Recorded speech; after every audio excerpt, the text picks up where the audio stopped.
Do you understand the words that are coming out of my mouth? Quiet, numbskulls, I'm broadcasting. Can we get serious now? One thing that did happen during the 60s was some music of an unusual or experimental nature did get recorded and did get released. Now look at who the executives were in those companies at those times. Not hip young guys. These were cigar-chomping old guys who looked at the product that came and said, I don't know. Who knows what it is? Record it, stick it out. If it sells, all right. We were better off with those guys than we are now with the supposedly hip young executives who are making the decisions of what people should see and hear in the marketplace. Success in the music business begins with a dream, a vision. This podcast will give you, the listener, the insight and tools to turn that vision into a reality. Meet the industry professionals who work day by day behind the scenes, helping to make those dreams come true. Welcome to the business side of music. On the show with us today, all the way from London, England, Paul Sampson, who is the co-founder and CEO of Lick, which is the world's leading commercial music licensing platform for social video creators. We're going to have to talk about that. Paul has over a dozen years of experience in driving revenues in pre-cleared music licensing in both the U.S. and the U.K., including 5 years as head of Europe for music dealers, where he worked to drive new revenue streams in sync and brand partnerships, including such entities as Coca-Cola and Viacom. Prior to that, Paul spent 5 years in the U.S. at Extreme Music as head of U.S. sales and marketing. Paul, welcome to the show. Good to meet you, Bob. Thanks for having me. It's so good to have a mate from across the pond be on the podcast. Yeah, I need to update that bio, by the way. I'm closing in on 20 years in that position. But yeah, anyway, it doesn't matter. Oh my gosh, a true industry veteran. So when we talk about music licensing, and we've had other guests on the show that have covered those bases in the past, one of the things I noticed in going through the show notes, music licensing and micro licensing. Yeah. How would you define micro licensing? Okay, cool. So I've been in music licensing almost 20 years. And micro licensing is what Lick does. And essentially, Bob, every new revenue opportunity, almost all new revenue opportunities in the digital landscape for the music industry will require some sort of micro licensing solution. And micro licensing are where there's high volume opportunity, but perhaps low fees within that opportunity available to the music industry if they were able to license at scale, right? So what I mean by that is, in my former life, I would license music into film and television, and the average fee could be 15, 20, up to 100 grand for a license, right? Whereas in the digital landscape, the fees are much lower, but the opportunity is much greater, right? So we focus on YouTube content creators or social video content creators across multiple platforms. They're not going to be paying 10, 15, 20 grand a song, but they still want the rights to use the best music. So how do you pre-clear that? How do you make it available? How do you design a commercial model that when it scales can drive real value for rights holders, for labels, artists, and publishers? The music sync licensing scene has obviously really exploded over the last few years, or maybe even to a certain extent several years. It's a lot different than it used to be. As it becomes more viable for the artist, it's obviously also at the same time a lot more competitive, correct? Yeah, that is true.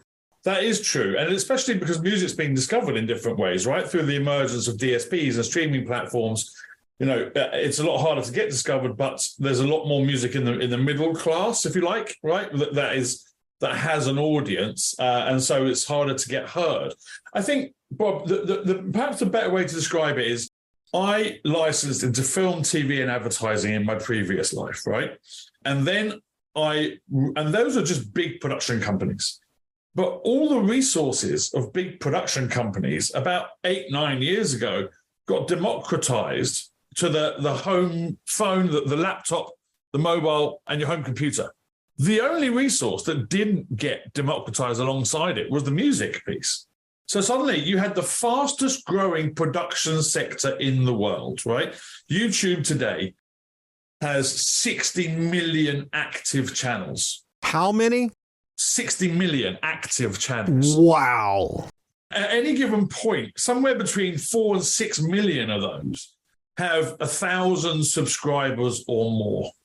And one of the two KPIs, one of the two metrics that YouTube uses to decide if you're able to start earning money from YouTube is 1,000 subscribers.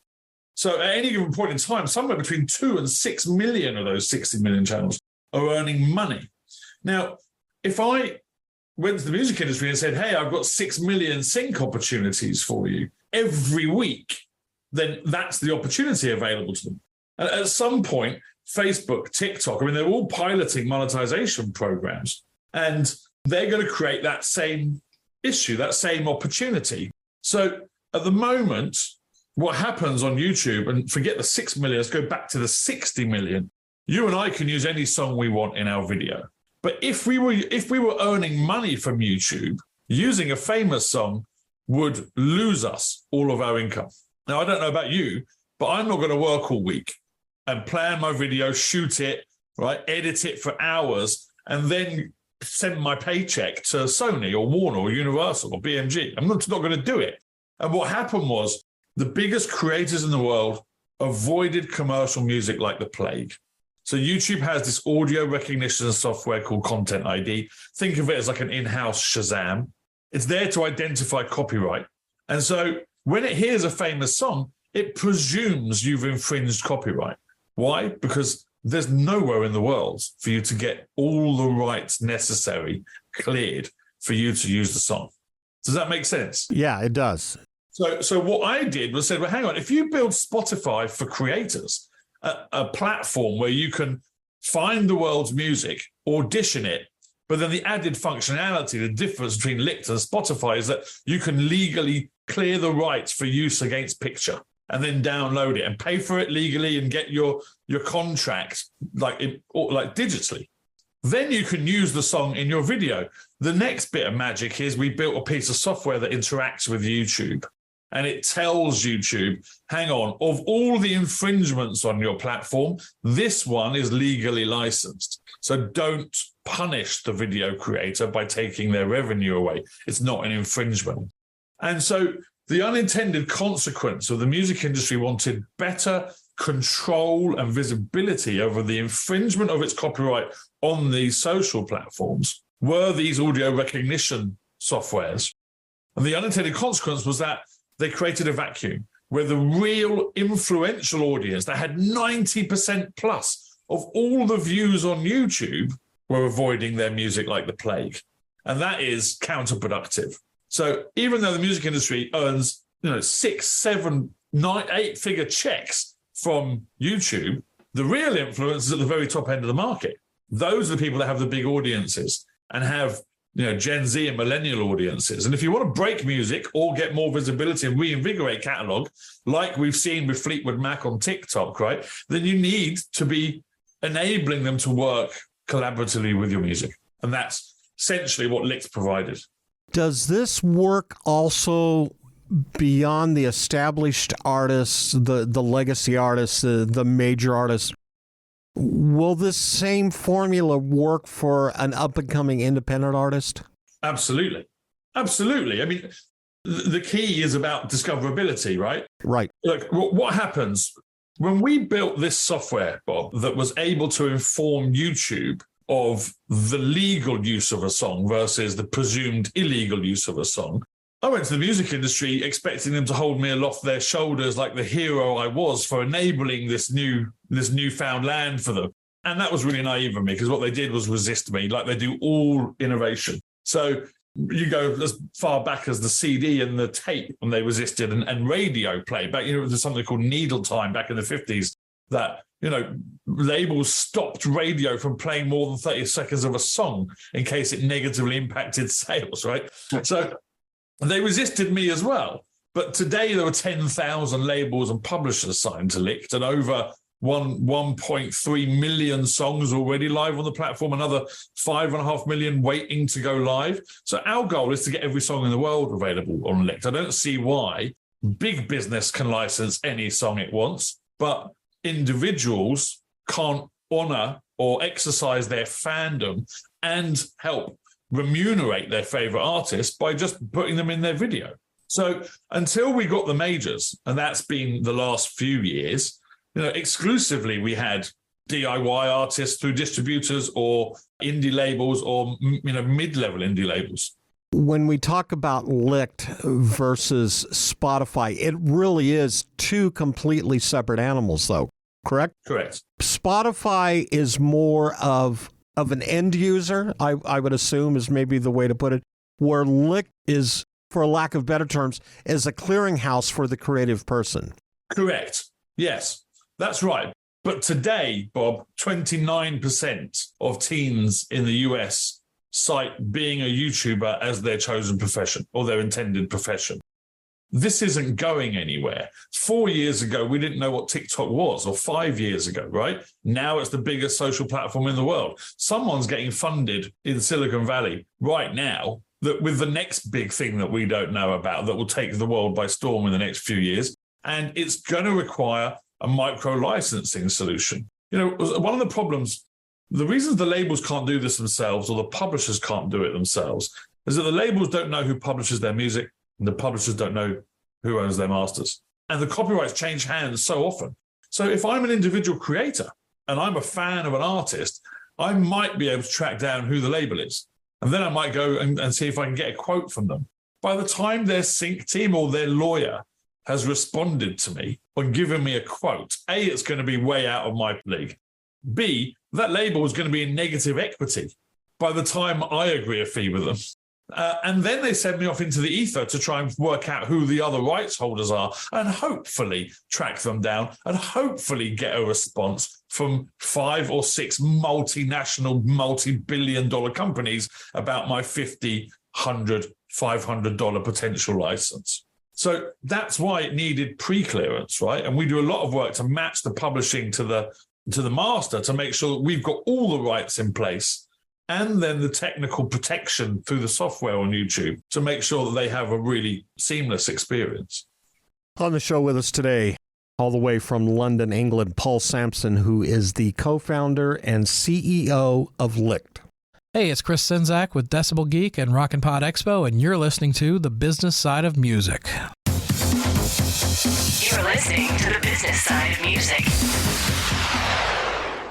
As a musician, you have a dream, that vision of what success looks like for you. Though it's not only about the money, money is part of it. Whether you've been extremely successful or you're just striving to maintain a regular cash flow, you need a plan. Money Concepts can help you develop a customized plan to achieve the financial stability and success you want. For over 40 years, Money Concepts has been providing holistic financial planning services to individuals, families, and business owners. As an independent firm, Money Concepts and their associates are committed to always represent the best interest of the client. It's really about a committed, benevolent interest in them personally. This independence, coupled with that committed, benevolent interest, means they represent you, the client, not a product supplier. It's not about selling products, it's about helping you achieve success. To learn how this can benefit you, contact my buddy, John Adams, with Money Concepts at 737-867-9309. That's 737-867-9309. You can also email John at jadams@moneyconcepts.com.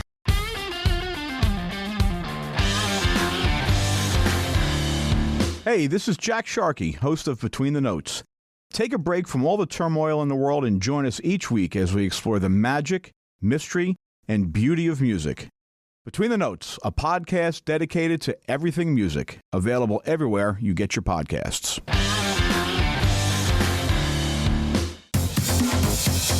You're listening to The Business Side of Music. Back on the show, Paul Sampson, who is the co-founder and CEO of Licked, which is the world's leading commercial music licensing platform for social video creators. Now, when we talk about social video creators, It's not just YouTube. It's not TikTok. It's any type of a platform where you're creating something that is visually stimulating. Am I right? Yes. I mean, we have rights for all sorts of social platforms, but Licked as a business is far more than that. We have 2 more products coming out in the next few weeks. Well, actually, one came out a couple of weeks ago. One's coming out in 3 weeks.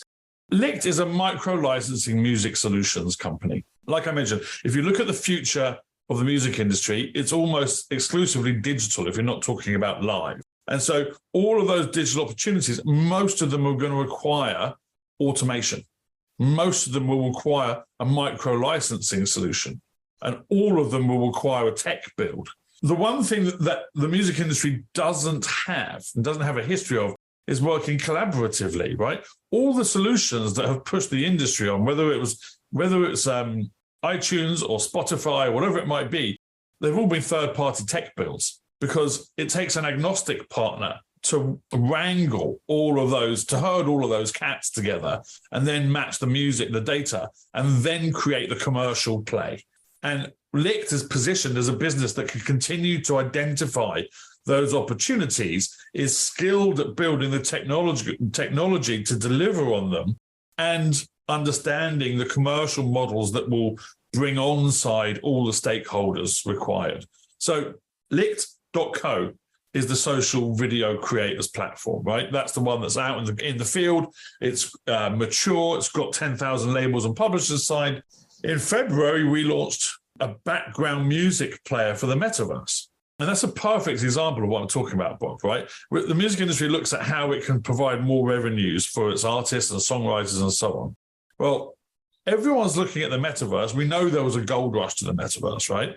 And there were some really well-covered, well-documented, high-ticket, high-end events that happened with the music industry in the metaverse, right? You've got artists performing in Roblox, artists performing in Fortnite, and we work, by the way, with Epic Games to help protect their gamers when there are concerts happening on Fortnite and they want to share that on YouTube.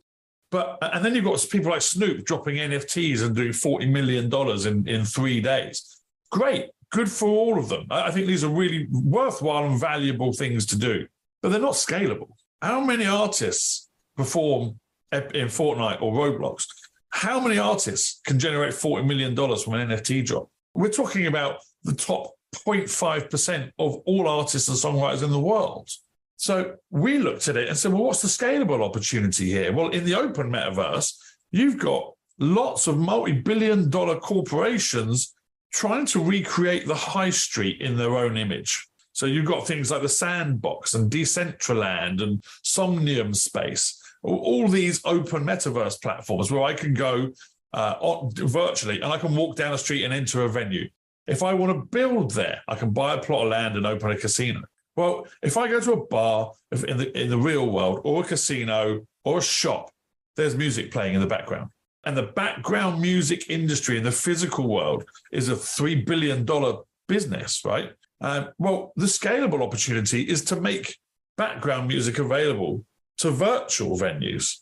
Does that make sense? It does, yes. Right. So, and no one's doing it. And we decided to go ahead and do it. Now, there are lots of tricky things that need solving, Bob. How about there's no walls in the venues? How do you keep the sound in? How do you stop it bleeding into the one next door, right? Right. How does my computer know that I'm in that venue? And how does the music player know that my avatar is in that venue?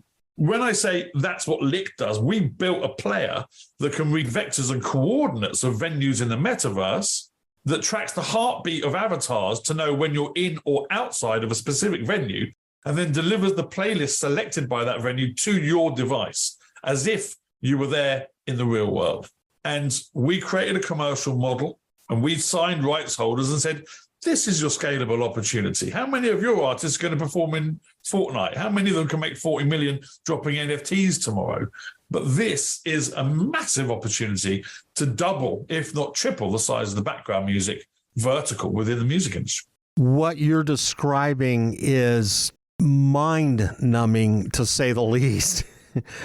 Almost overwhelming, but let's get to reality for a second, and that is, how do you determine the value of a particular piece of music content? How do you determine what its worth is? So it depends on the opportunity. But like I said, I've been in the industry 20 years. So I know that the music industry is very, very cautious. And I know that typically it's very difficult to get anything over the line with them unless your starting point can point to a precedent. And that's what we've tried to do in all the commercial models that we build. So if you think about a TV program, a TV promo, or a film, I've been in production and in sync for long enough to know that music budgets are often somewhere between 6 and 12% of the entire production budget. So if you're looking at a social video, there are ways of calculating or predicting what a particular channel's next video is likely to generate in revenue based on the performance of the last 100 videos, say. You can track that data and then make a prediction. And 99% of the time, you're pretty much bang on. And if you say that that revenue minus their costs, right? They often have agents that take that distribute their revenues to the creator that might take 10, 20%. You say, well, what's the take-home revenue from that video on an ongoing basis? And so what's 6 to 12%? We typically charge at about 10% per song, 10% of the take-home revenue for the creator. That's what we did in the video space. In the background music licensing space, we've said, well, what does the real world look like? And who's providing the rights? And are there additional rights coming from either the publisher side or the label side that aren't necessary in the physical world, right? So digital exploitation or whatever it might be. And then we account for it that way. We say, this is how it works in the real world. This is what you've all signed off on already. So can we agree we won't argue on that piece? This is what we see being the additive rights or the additive value either side is providing. And we put a value on it incremental to the base level financing, and we take it from there.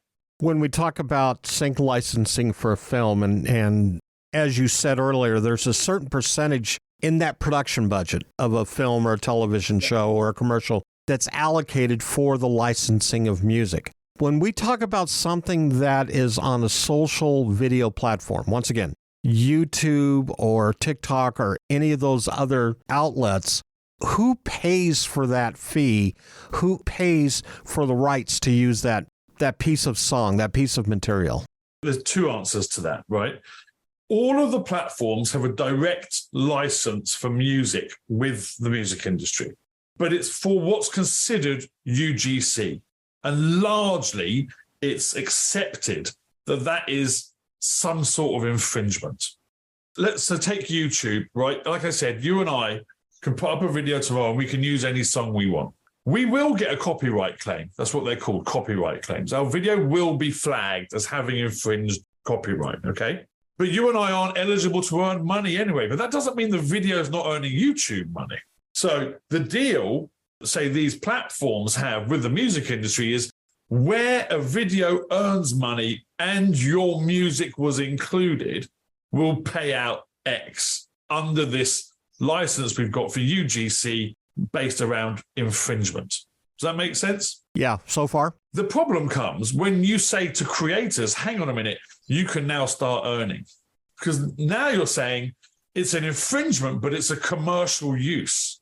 You infringed my music and you earned money. And so to collaborate, to allow your music to be used in that requires a license. That's why Licked was built. So if I'm earning money from my content, which at the moment people are only doing at any scale on YouTube, and I want to work with chart music, with mainstream music, your only option is Licked. Or you can, spend the next 3 weeks going around all the labels and publishers and trying to get clearance, right? And so that's the deal. TikTok, Meta, or Facebook and Instagram, they have deals with the music industry, but they don't have any at-scale monetization program that requires another solution. It can get very complicated, but from what I'm understanding is Licked takes the complications out of the equation for the creator. Yes. We make it fast, easy, and simple. And then we protect you from systems that might not know any better on those platforms. On the show with us today, all the way from London, England, is Paul Sampson, who is the co-founder and CEO of Licked. Diagwit Shakarja is Anam Dum Chlorny Conacon. You are listening to Business Side of Music. Guramahagat. You're listening to the business side of music. When you have a Korg synth at your fingertips, the possibilities are endless. Be it digital, analog modeling, altered FM, wave sequencing, or the multi-engine synth, Korg gives you easy access to a variety of features to help you get the perfect sounds quickly. Whether you're a professional musician or just starting out, Korg truly has a synthesizer to help you express yourself. Visit Korg.com or your favorite Korg dealer to get your hands on one of their products to create new music always. Korg, the official sponsor of the business side of music. Whether you consider yourself a musician or not, music is all around us, and it affects our everyday lives, whether it's background music influencing our shopping habits in a store, organ music adding the vibe to a baseball game, or a playlist convincing us to keep going on that last mile of a run. I'm Mindy Peterson, host of the podcast Enhance Life with Music, where we take a holistic look at music's benefits through the lens of science and medicine, entertainment, and business. You can find me and Enhance Life with Music at mpetersonmusic.com/podcast or wherever you get your audio. You're listening to the business side of music. Back from commercial break, Paul Sampson, who is the co-founder and CEO of Licked, which is the world's leading commercial music licensing platform for social video creators. One of the things that we touched on briefly during the break, and that is the metaverse, which is a whole new world of exploration, I guess for lack of better terms, for those in the business. What opportunities do we see there that maybe we're not touching on yet? So, as I mentioned earlier, I think the scalable opportunity is the background music piece, right? Like in-store radio and if you think about the metaverse, you're only building in the metaverse to attract an audience in a meetup space. And all meetup spaces require music. And actually, both on YouTube and in the metaverse, stock music got there early. And so videos sound bad and venues sound bad. And wherever stock music gets, it always gets there on day one when there's a sort of a fissure appears in the digital landscape. Like a crack in a rock, water gets there on day one. I see Licked's MO as getting the mainstream music, the chart music there on day one also, right, by identifying these opportunities and building the tech. But in terms of the opportunities for artists, labels, and publishers in the metaverse, I think it varies, right? If I'm an artist and I decide I want to build my own meetup space in the metaverse, the moment I include my music in my venue, I'm cutting in a legacy business model. Because I, as the artist, don't own my music. My label and my publisher own my music. And they're going to argue over whether or not this is a sync or digital exploitation or whatever. Either way, 70, 80% of the money made by the use of the music in that venue or in that space or on my concert, it's not coming to me, the artist. Right. If I'm an indie artist, I own 100% of my copyright. And actually dropping NFTs and releasing music through my own virtual venue might be a really good way of attracting an audience and generating revenues that I don't even perhaps have to cut my distributor into. I can make my music downloadable via an NFT in my own virtual space, and that might be the best way for me to monetize that particular opportunity. If I'm a label, then I need a space where I can get all of my artists paid. I don't want to focus on one or two, right? But it's about creating, you might see labels create venues like that can hold thousands and thousands of avatars, right? It's the metaverse. They can just replicate the same instance if they ever hit a capacity. But you would want to create a really engaging stadium. There was lots of talk at the beginning in that sort of buzz around the metaverse in the last 2 years about how the music industry should exploit it. But for me, as you go down the value chain and as you go down the tier of artists, the motivations change, the business model changes, and the opportunity changes completely. And I think what we're looking at today from a metaverse world is really totally different than it was just a year or two ago. Do you see us going through that continued metamorphosis of change?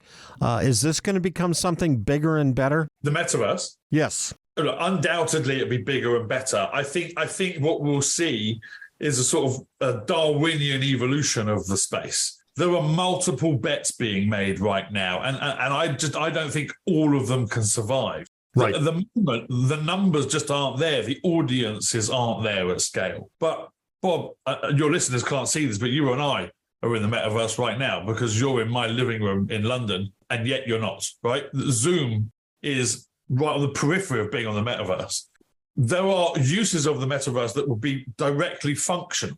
When I have a meeting with all of my staff and 30 people get on a meeting, we're in a virtual meeting room. If I do that and there are virtual office spaces being built, Meta's got one called Workspace, right? That's already got quite a few users. So there'll be iterations and use cases that survive. There'll be platforms that survive, and there'll be lots of platforms and lots of use cases that fall away completely. And that's what will happen. Once we start getting utility and functionality out of it, then we'll see the space sort of thrive. But I think I remember in 2007, my mate had bought the first iPhone, and he showed me an app, and the app turned his phone into a pint of beer. And if he tilted his phone, it looked like he was drinking the pint and it emptied. In 2007, that's what an app was, and it was 99p. No one thought, oh, what if I could get all the music in the world on an app for £9 or £10 a month? We're at the beer app stage of NFTs and Web3, right? We really are. In terms of how the music industry takes advantage of it, it's going to take time to see how it develops.